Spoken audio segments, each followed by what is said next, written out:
shift of the march. There's going to be 3 shifts today. They're going a total of about 8 miles today, 8.5 miles. And then they'll wrap it all up for the day. They'll start again tomorrow. So I'm going to steal former Congressman Beto O'Rourke right here. Hi. Hey. How are you doing? I'm doing great. Listen, I'm with all these amazing people who are marching for democracy right now and making our way to Austin, where we hope to see everybody on Saturday, 10 a.m. in front of the Capitol. But this is the beginning of it. We're in the first hours of the first day of a 27-mile march. So how are you feeling? I feel good. I mean, we're lucky. There's some cloud cover, so the sun's not on our backs yet. We're out with as many people as we had capacity for on this road, which is great. And everyone's in a good mood. You know, they're marching, they're taking action. They're not just worrying about this and waiting at home for someone to save the day. All these folks are going to save the day. All of us are going to be part of this. So this feels good. I know we've talked about this for a little while now. You guys have been planning it. Lots of preparation. Just talk a little bit about actually being in the moment right now. A lot of work has gone on, especially by the Poor People's Campaign and other organizations who've helped to put this together. And they did such a good job of getting the word out. We have the marchers here.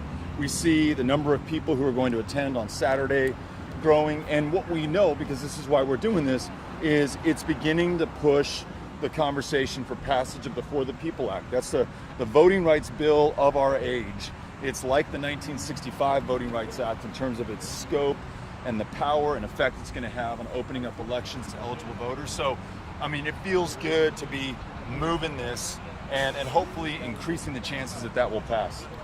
And with us in the march right now, what's the message you want to say to Congress?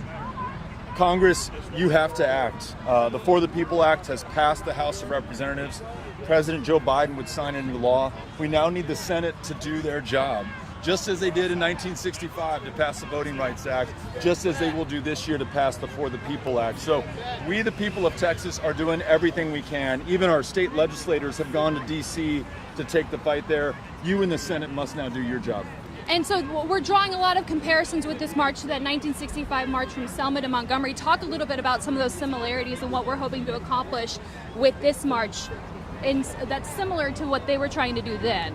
For America to pass the Voting Rights Act in 1965, it took, in addition to President Johnson and majorities in the House and the Senate, it took the American people marching just as we are marching today all over the country, taking direct action peacefully and nonviolently, culminating in what John Lewis led on the 7th of March 1965 across the Edmund Pettus Bridge as they sought to travel from Selma to Montgomery.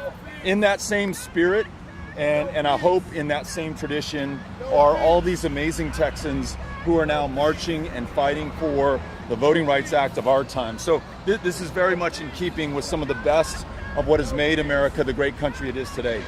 Awesome. Thanks for talking to me. We'll let you get back to it, and we'll check in with you a little bit later. Sounds good. Thank you so much. All right, guys, so today they're stopping at a church after this march. Like I said, there's about 125 people here, and then they're going to switch them out. They've got buses and shuttles following them. If anyone gets tired, anyone wants to go home, they have to use the bathroom, they can just jump on a bus, go back. But we'll still talk to some of these people here. I know I'll walk backwards because my photographer's tired of walking backwards. Hi, sir. How are you doing? Hi, how are you? Good. What's your name? Will Hornbuckle from Georgetown, Texas. You're from Georgetown. Why'd you want to be here today? Well, because I believe in all of the things that are listed here as far as our demands are concerned. The recovery of voting rights, the protest of these draconian laws that the Republican legislatures are passing, the minimum wage issue, environmental issue, and as I said to somebody else, this shirt that I wear is from my church, the Unitarian Universalist Church here in Georgetown. We are organized around a set of principles, 7 principles, and all of those principles are consistent with what we're doing here in this march. Basically, it's all about giving dignity and worth to every human being. How are you feeling? Well, my dogs are tired. Your dogs are tired. My dogs woke up tired. But you know, I have realized This is what homeless people face every day. They get up tired, they got sore feet, but they have to keep walking. Well, you've made it about 4.5 miles. How far? I think 4 to 5. How far do you think you're going to make it? Well, I'm not going to go the whole way. I'm going to go this first leg. I don't even know where that takes us, but probably another mile and a half, something like that. And then you'll tag someone else in. I hope so. Awesome. Thank you so much. What was your name again? Bill Hornbuckle. And spell that for me. Hornbuckle. Perfect. Thanks, Bill. It's very nice meeting you. I hope they let you rest soon. Anyways, guys, so we're just out here talking with people, marching with a few of them. Our car is back there, though, so we'll probably say goodbye to you here soon. Like I said, because of COVID precautions, they're only allowing 125 people to march at one time. They're asking everybody to keep their distance. They'll bring in a whole new group here soon, and then another group after that. They'll wrap up at a church here later today. I think around 1 o'clock they're hoping to finish today's march. I think they'll have maybe a prayer service or something at that church later, and then they'll start at 7 a.m. again tomorrow. We started at 7 a.m. today.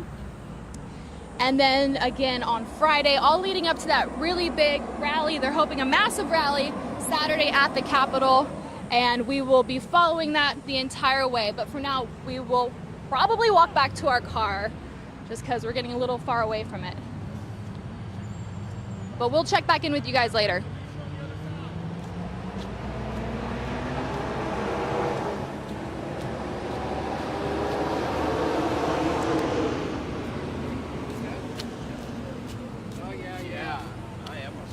How are y'all doing? Fine, how are you? Feeling okay? Yeah. All right. Strong.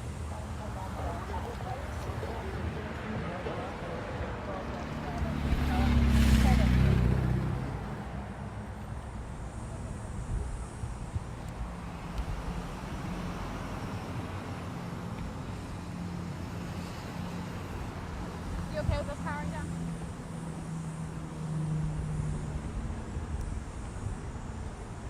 Okay.